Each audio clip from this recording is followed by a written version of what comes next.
It's the Jessica Brahma channel once again. I just want you to understand why this government has decided to impoverish Nigerians and keep them hungry and starving to death. Oh, yes, because they understand that once Nigerians are hungry and poor, they will never raise a voice to say, no, we don't want Tinubu again. The shock of the fact that Nigerians rejected Tinubu hasn't left Tinubu at all. He's doing everything possible to make sure that Nigerians are hungry, impoverished, and too weak to raise a voice against him. Too weak to say, oh, Tinubu will not rule us. I don't want Tinubu. Because by the time people are hungry, they only have to kiss the feet of the dirty politicians just to have something to eat. Imagine that half bag of Gary in 2014 was 1,003. Under Buhari was 4,000. And under Tinubu is 26,000 half bag of Gary. A cup of Gary is 1,000 naira. People can't afford to have Gary to soak and drink in Nigeria anymore. Half bag of rice in Jonathan's era was 3,750.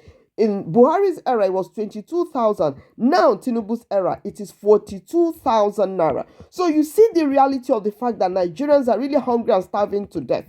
If a half bag of Gari is 42,000 naira, people are being paid minimum wage salary of 30,000 naira, and they are advocating just 60,000 naira. Or is it 100,000 naira? Yes, we're talking about half bag. A half carton of frozen chicken in 2014 was 750. In Buhari's era, it was 2,000. In Tinubu's era, it's 8,000 naira. Close-up toothpaste, 150 ml, was 120 naira during Jonathan's time, 600 during clueless and corrupt Buhari, but 3,000 naira under Tinubu. Pig milk, a sachet of 800 gram, was 600 under Jonathan, 3,005 under Buhari, and 6,500 under Tinubu. So under Tinubu, you can't have milk, you'll be malnourished, you can't eat good food, you can't even drink Gary. So you will never have the mouth to say, I don't want to vote for Tinubu. Your energy will not be able to carry you to voice it out. And you will never be able to protest against the Tinubu government because you have to be full and strong to be able to protest. You remember how they say, oh, we're going to do 1 week protest. By the time they want to do 1 week protest, nobody will be available to do it. Tinubu's government just wants to subjugate everybody and make sure that you will never ever have the energy to speak out, the energy to plan. All you'll be thinking about on a daily basis is what to eat, the crumbs from the table. And you have to kiss the dirty feet of dirty politicians to be able to eat the crumbs that fall from the table. That's just the strategy of impoverishing Nigerians. That's just the strategy of keeping them poor. Remember that the Fulani headsmen that they are protecting have filled the southeast with their rubbish.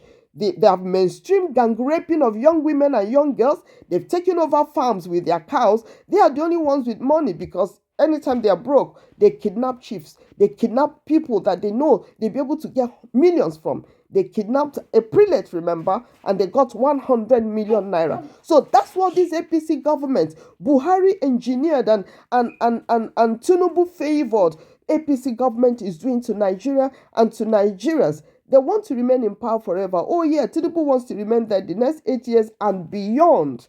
And beyond. So make no mistake about it. The whole idea of impoverishing Nigerians, people are hungry. Hunger is now Nigerian. It's walking on 2 legs in Nigeria, hunger. The insecurity that we have, everything suits the APC government, very well. It suits them very well. They like it. Otherwise, they could stop this insecurity in just 1 week. But they like it because it keeps Nigerians scared. They dare not raise a voice. The only people that can carry arms and guns and all manner of violent weapons are the Fulani headsmen that they have unleashed on the citizens. Those are the only people that can carry guns. So they slaughter men in their millions in southeast Nigeria. They arrest young boys that say, no, you cannot be raping our women like this. They just arrest the young men. They arrest them in truckloads.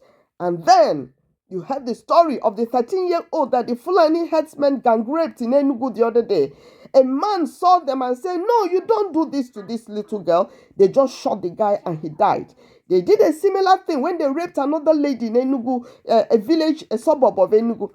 The brother to the girl ran out and said, no, you can't do that to my sister. They slaughtered him. They macheted him to the death and raped the sister thoroughly. And raped the sister to the extent that she was unconscious.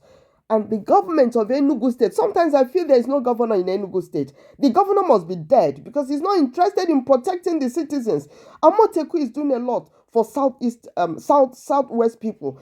The governors, they are able to raise the Amoteku army to stop the menace of the Fulani herders. But the Enugu State governor doesn't care, doesn't give a damn. He doesn't care because he rigged himself into power. Nobody put him in power. Yet he has the power. He doesn't know what to do with it. He's sitting back and watching these dirty, filthy people that have sex with cows. You saw the video of how these men sleep with cows. That's the same men sleeping with our decent, innocent young ladies. They know what they are doing. They know that by the time they are disvirgining all these minors, they are entering into evil covenants with them.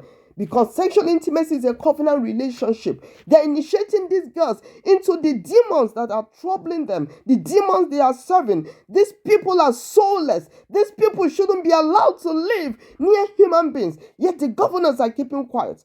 Look at what their governors of Southwest are doing. They've equipped Amoteku, making sure that Amoteku keep these barbaric entities in check. But Southeast governors, Soludo is just there blabbing morning, noon, and night. He has nothing good. All the thugs Soludo unleashed on Anambra State are just killing innocent Igbo young men. Those are the people they're going after. They're not interested in reclaiming our farmlands and forests from these dirty, barbaric Fulani terrorists. They're not interested in that. The Enugu governor is just there watching as they're gang raping our women daily in Southeast, especially in that Enugu axis, taking over farms. They're keeping quiet. And you think they don't know what they are doing?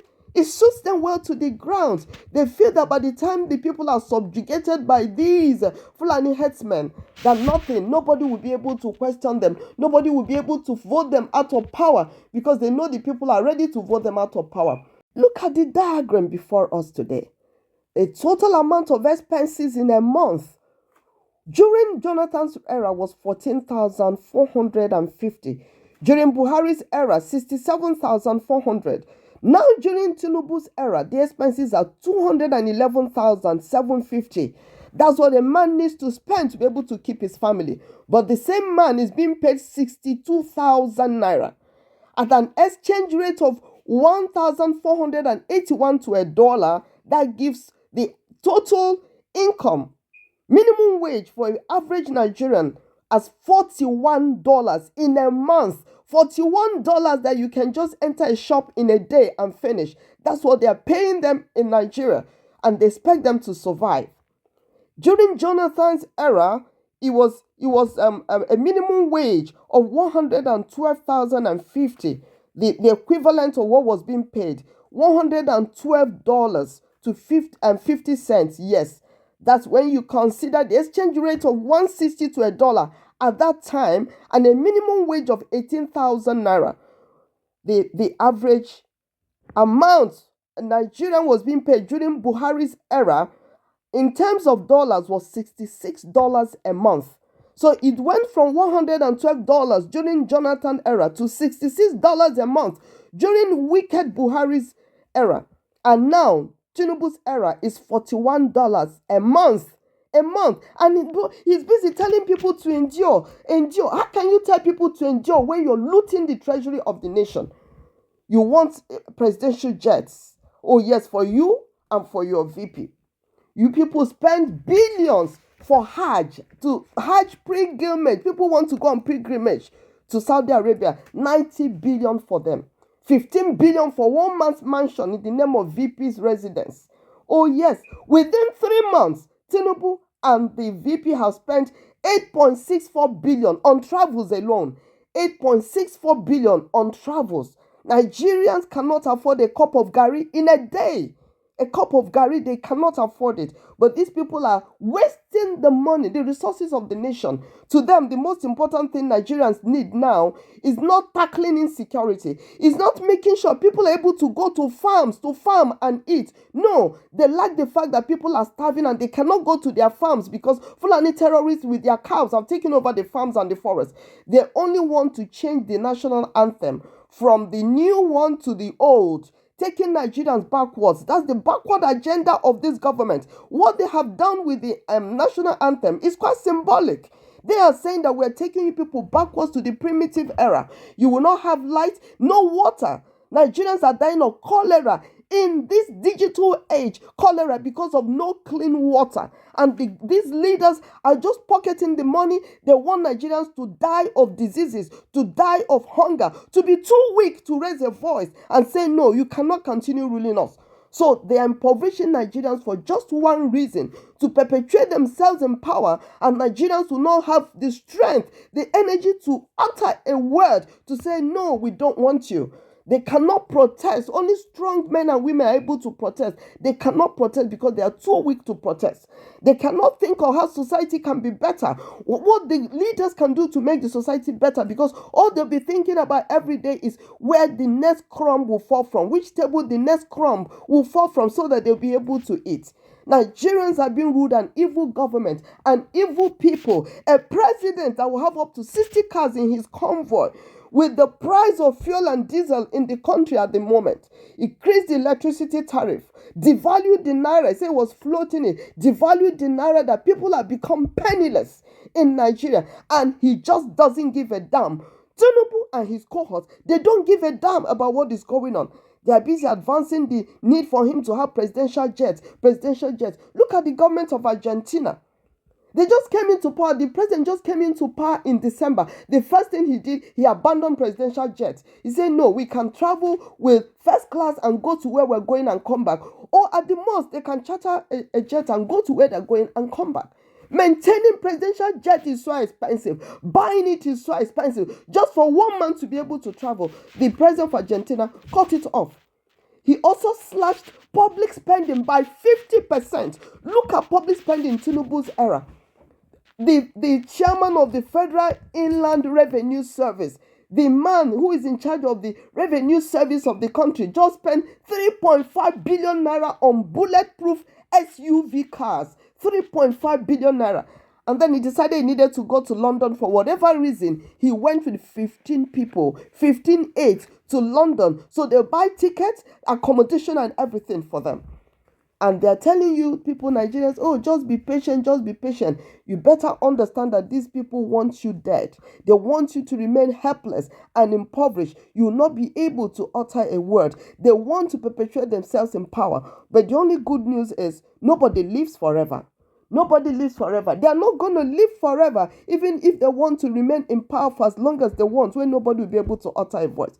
How do people survive? How will anyone survive? Somebody that is earning 60,000 naira a month survive on half bag of garri at 26,000 naira.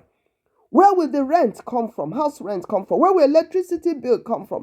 Where will taking children's school fees come from? Where will buying the other foods for the children? Where will they get money to buy the other foods? And this government, the only achievement they have is releasing barbaric herders and terrorists into southern Nigeria, so that they chase away farmers from their farms. They rape women. They kill the men. They strangulate the fathers of the home. And everybody is just hopeless and helpless while they are enjoying themselves. And I don't even know how these people can go to bed at night and sleep well. They don't give a damn about the suffering of the people. This is so sad. This is so sad that we're being governed by such evil set of people who think the only thing they need to do for Nigerians at this time, when hunger is so much in the land, people are slumping and dying out of hunger. The only thing they want to do for Nigerians, apart from looting the resources the nation has, is to change the anthem from the new to the old. Backwardness is like, let's be going backward. We're taking people backward. By the time we're finished with you, you will not recognize yourselves anymore. That's exactly what they are doing. I hope Nigerians wake up to realize this. Wake up and think of a strategy. What do you do about these people that are setting you ablaze in your homes at night when you're sleeping, and people are burning to death in their homes in the midnight? What will you do about these people that started a campaign of raping our women? In Edo State, all they are doing is they are driving keke. In Edo State, somebody has given them keke to drive. They carry a lady, they rape you, and they kill you. Because few instances where they've left the ladies alive, the ladies have identified them. But when they report them to the police just releases them. I saw a video, a young man was saying, we arrested this man the other day for raping a lady. We took him to the police released him afterwards. Another time he raped another lady. We got him and took him to the police released him. The third time he did it, now he has escaped, we couldn't get him. He brought a friend of his to join him to gang rape the lady. The lady identified the second friend, and when they arrested, they said, we don't know if we take you to the police will release you. Of course the police will release them, because the police are all Fulanis. The police are a part of the agenda. The government have told the DPOs, this is your job, protect the Fulani rapists and the Fulani killers. That's the only job they have. So Edo State, Southeast, South Nigeria, that's the campaign now. A young girl that just gained admission in Benin City. This is the one that drove me to tears. Uniben, this girl entered their keke to go. She didn't come back. They only found her corpse. They had raped her, gang raped this girl, and strangled and killed her, mutilated her body so that she'll not be alive to complain. How do these men see this evil going on and they just don't bother? Couldn't that girl just be their daughter? Wouldn't that girl just have been their daughter? A girl, young, beautiful girl that just gained admission. They release these animals, these people, barbaric people, to be doing this to our women. This is terrible. This is so terrible. It's so horrible on all levels. God has to do something. God has to release his lightning to begin to strike, the lightning of God begin to strike these evil people. Strike them. Let them not escape. Let them not go scot-free from the evil that perpetrating this wickedness. It's too much. It's just too much. It's too much. I don't know what to say anymore. I just like you to please share this video. Share this. Let Nigerians be aware of what is going on. Share this. Those who can pray. Those who can curse. Whatever you can do to save Nigerians, the masses now, that will favor the masses, do it now. Because these people in government are criminals. There are no more criminals in the prisons. The criminals are in government houses. Oh yes, I remember years back I wrote this article in the Sun newspapers that there are no criminals in Nigerian prisons. Did you see the documentary a young man just did about young men in prison? Our youths are in prison. He said there are so many who have been there for 10 years, 5 years. He said, why? He said, well, I don't have 3,000 naira fine to pay. They took me to court. The judge fined me 3,000 naira. I can't pay. Some 2,000 naira, they couldn't pay. Some 10,000 naira, they couldn't pay. Some their files are missing. Their cases have not been heard in 10, 15 years. They are languishing in prison. Our youths, Nigerian youths. Oh yes, some of them say, oh, my case has been, they haven't taken me to court. They just kept me here and they haven't told me why they kept me here. Some of them 10 years, 20 years, 15 years, they're just there. Young people, young men and women. Some can't pay the fine of 5,000, 10,000. Nigeria, everything the leaders are doing is bringing a curse. But my prayer is that the curse will locate these leaders, not the nation. Let it locate the leaders. The curse they have brought upon the nation, let it locate them and let Nigerians be set free. Let this curse of backwardness and poverty and impoverishment be broken off the life of the masses, the poor masses. Let it be broken. But let it hold on to these evil leaders. Let it hold them down. Let it hold them down morning and night. Oh yes, let it hold them down. Oh yes, in the mighty name of Jesus, let them reap what they are sowing. They must reap the wickedness they are sowing. They must reap it in droves. Yes, they must reap it. Oh God, let there be no more delay. They must reap these acts of wickedness. In Jesus' mighty name, amen.